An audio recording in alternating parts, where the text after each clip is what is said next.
Thanks for joining us today and welcome back. I am here with Pat. Hi, Pat. Hi. Hi. So thank you for coming back and joining us today. So we had you on one of our YouTube videos. I don't know how far back that was, if it was 2020 or more recent than that, but I'm not sure. But I know we had you on and we discussed your experience with having pedophile and harm OCD. And so you were so gracious in sharing your story and words of encouragement to others. And so I'm really glad to have you back here because a lot has changed in your life since then. And I was hoping that you could tell us a little bit more about that, like what's been going on since the last time we met. And Absolutely. yeah, so go ahead. So since the last time we talked, my wife Maddie and I have brought our little baby boy into the world. Bennett Richard was born on January 8th of this year. So he actually, look at that today, he's 7 months old. So I am proud to say I am the father of a beautiful, chubby 7-month-old baby boy. And it has been quite the experience. From time to time, nothing that I didn't expect going into it. I know, you and I had talked about a long time what to expect, and what I was ready to expect and deal with having a baby and having those harm thoughts and pedophile OCD. So there were certainly times that it was a struggle, but it's been nothing but a joy otherwise. It's just been absolutely fantastic. But yeah, I'd be more than happy to share about my experiences with that. Yeah. So when you were in the throes of having OCD, like, because I feel like you're in recovery at this point, right? I don't know how Sometimes I you like to think feel. that way. I think if there is recovery, I would say you were in it, but um, did you ever think that you would be here saying, hey, I have a 7-month-old baby and it's amazing? Did I ever think it? Yeah, absolutely. But there was definitely a time that I didn't think it. When these intrusive thoughts started, I think it was back in 2017. At that time I had known Maddie for 5 or 6 years, and marriage was just on the horizon. And I was terrified. I was like, well, how could I ever bring a child into this world, having the fear that I'm going to hurt them, in some unimaginable, horrific way.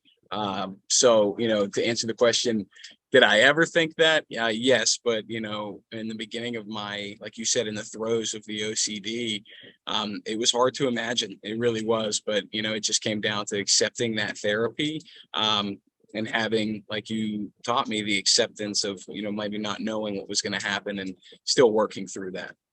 Okay. Yeah. So I know for some people, they report that OCD exacerbates when, certain stressors happen in life, or maybe you're not getting as much sleep.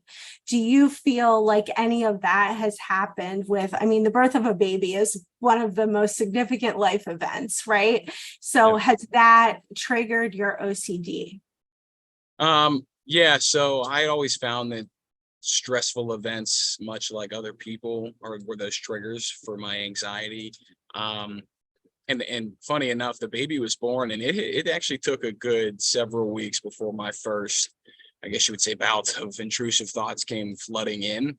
And I remember it was one of the first times that Maddie had actually gone back to pick up time at the clinic, and I was going to stay home with Bennett by myself for the first time. And I was like, oh man, like I'm going to be in the house with my baby alone. I'm going to have to change his diaper. I'm going to have to put his PJs on him and get him to sleep.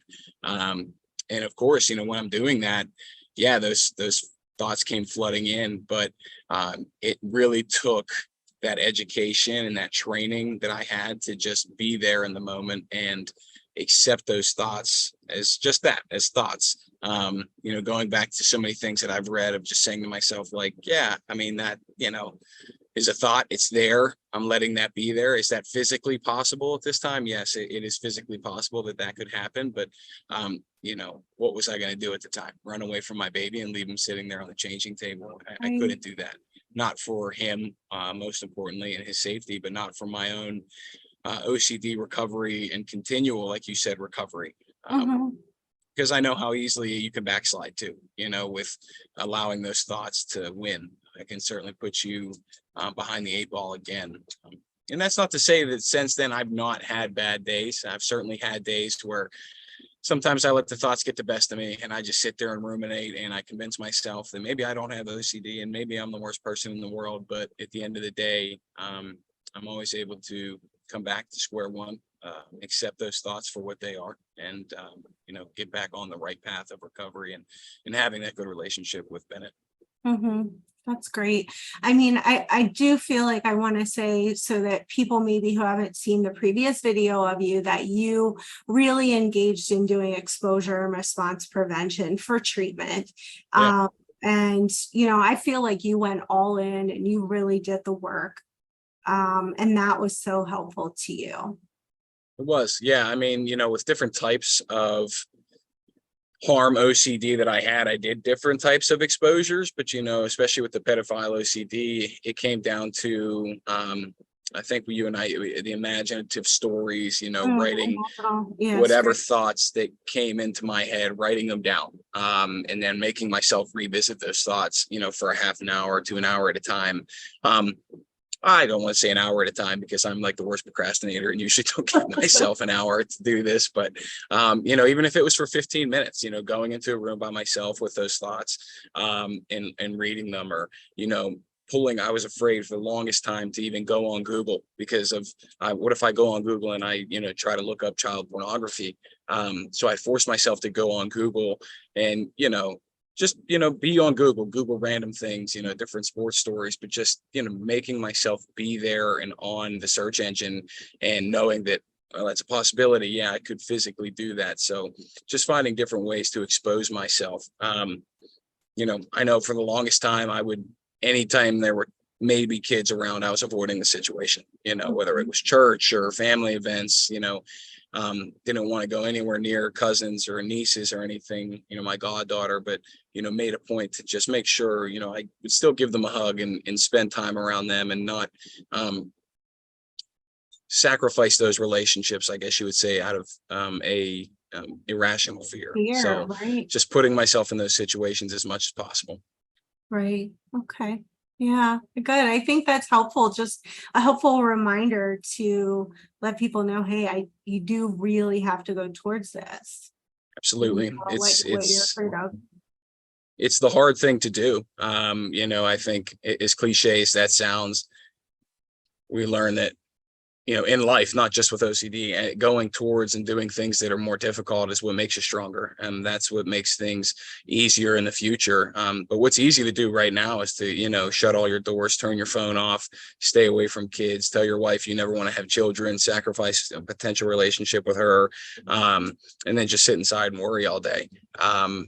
Or you could, do the work, write those stories, expose yourself to the things that scare you the most, and go towards those things. And as you do that, the path gets easier. I saw an analogy one time that, you continue to travel down a path time and time again, eventually that path is going to get clearer and clearer, and it's going to get easier to travel. So that's the way I kind of like to look at it, that, at first it sucked. I didn't like to do it.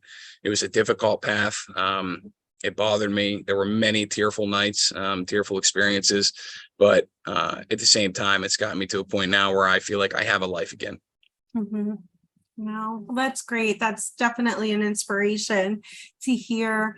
One thing that I've been hearing about lately, more so than what I think what I've heard in the past, is about men having postpartum depression, or having those similar experiences to what women have had after having a child. Have you had anything like that has really shown up, postpartum, anxiety, depression? No, I think for me, No, I have such a fun time playing with my son and having him in my arms, and just wrestling around on the bed with him. And that, I don't think I give myself a lot of opportunity. And luckily, Maddie, has not had as much of that either. Because I do think sometimes that when a woman struggles with it, it is, when you live in the same household, it's hard to not feel for your spouse. So you end up, I think, with those feelings as well sometimes. But luckily for me, I've been blessed that I've not dealt with any postpartum depression from that standpoint. Sometimes I look back and say that, I certainly didn't utilize the time I had when my wife was pregnant to prepare for the pregnancy. But, from that standpoint, I'm lucky enough to say that I don't have any of that. That's good. Good. So what's it like now that you're responsible for, now you are a nurse, so you have in the past been responsible for other human beings, but what's it like to be responsible for this little human?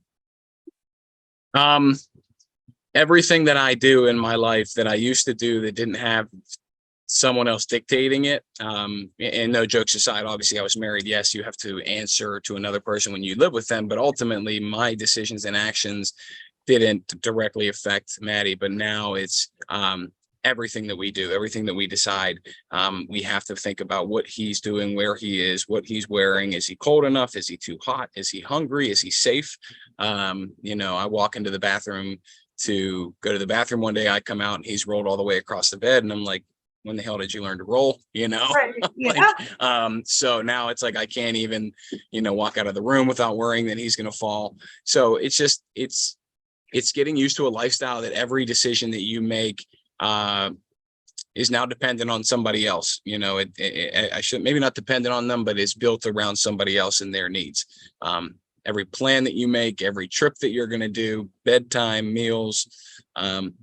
I've learned to co-eat with my wife, if that makes sense. One of us will eat while we hold the baby, the other holds the baby and switch Yeah. off. So things like that. But like I said, I think the biggest thing is just knowing that everything I do now, I have to make sure that somebody or something is taking care of, him first. So Yeah. it's 7 months in. I'm still getting used to it. I'm sure. Yeah. Yeah.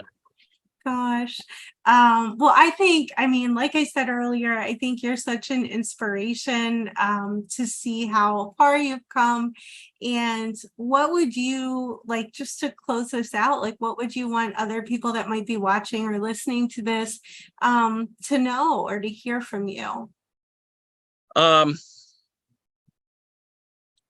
think the biggest message that I would want to convey is, like I said, obviously you need to go towards the fear. You need to expose yourself. You need to be willing to do the hard work. Well, I guess you don't have to be willing to do it, but you should be willing to do it to get that recovery. But the biggest thing for me is to not get discouraged when those thoughts do come back, and to tell yourself that they will come back. Because with obsessive compulsive disorder, we've learned that it's treatable. It's very treatable. You can be in recovery, but it's not something that we're ever going to be cured of. And that's one of the biggest things that I tell myself, is that even when I have stretches of 2, 3, 4 weeks, and I think about it, I'm like, oh man, I've not had a lot of anxiety. I do take a moment to remind myself, but it may come back, and it probably will come back. And that's okay, because I know what to do when it does. I know the steps I need to take. And, do I get discouraged? Absolutely. I think everybody that's human will get discouraged, but it's being able to, again, bring yourself back to center, bring yourself back to square one, and know that it's okay. And to not get discouraged with your recovery, and think that just because you have intrusive thoughts for a couple of days, that, nothing that you've done is worth it. Because what you'll find is that distance between those intrusive thought clusters, if you will lengthen and lengthen and lengthen.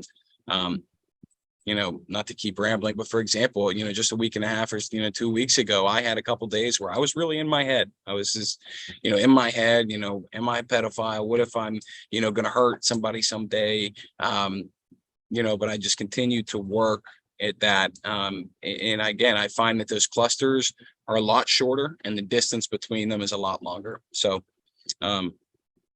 in short, I guess I would say, don't get discouraged.